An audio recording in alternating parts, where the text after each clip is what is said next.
Amirouche, good morning. Good morning. So you've been with us now more than 2 years, two projects, Ethiopia and Kenya. And now you are here in Brussels, and we are about to start media monitoring activities as well in Burkina Faso and Conakry, at least for this 2023. So tell us your experience with the case so far, and especially explain us what is all about media monitoring and why it's so important in electoral system projects. Okay, thank you. My name is Amirouche Nedjaa. I'm a senior media monitoring expert. I started doing this kind of work since 2009. My first project was in Algeria during the presidential and legislative elections there. Then 2010 in Southern Sudan with international media support. It was a project funded by UNDP in Southern Sudan.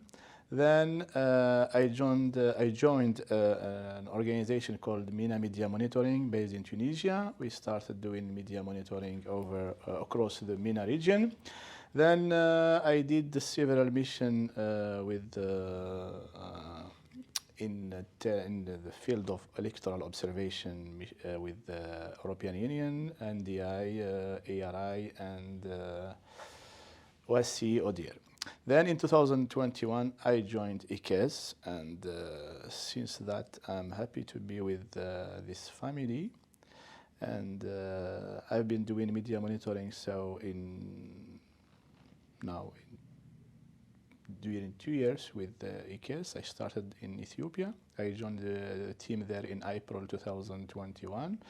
I was supervising the media monitoring operations there.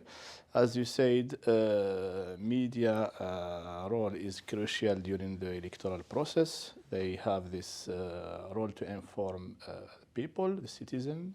The citizens have to be really well informed to make a good choice during the E-Day, and not only the E-Day, so the people need to be informed about all the aspects of the electoral process, about the different program of the electoral actors. So the access of media is very important. That's why we monitor this possibility given to and opportunity given to different political actors in how they can access equally, if it's possible, or at least equitably, and that's the equity in terms of the distribution of the slots and the access to media.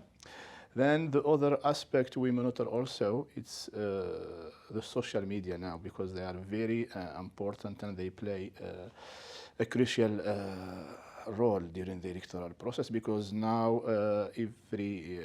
all the political actors, they have this possibility to use the social media. It's the way to, to bypass the mainstream media, because not everybody has this opportunity to use the mainstream media, especially in the countries where there is a monopoly or the control of the state, or the business people, or the actors on media. So they can bypass this by using social media to campaign. So that's why we pay attention to this social media, to this means of informing people.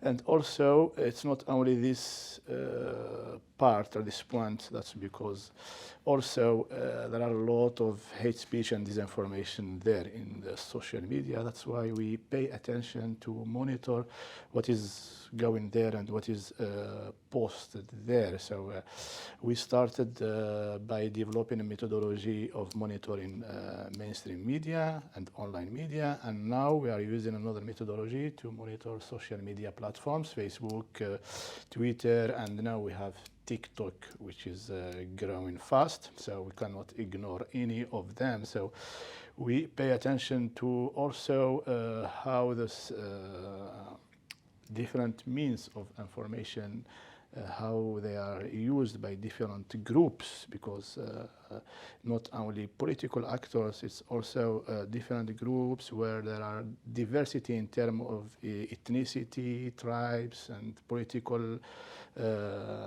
divisions. And so those groups, they use those means sometimes to amplify the differences, and that's why we sometimes we combine media monitoring tools and early warning system to follow and to to oversee the use of this means to prevent and to mitigate violence during this process. So these two tools, they are very important in our project and methodology in ECES. We combine all of them, both of them, in all our project in terms of mitigating and preventing violence.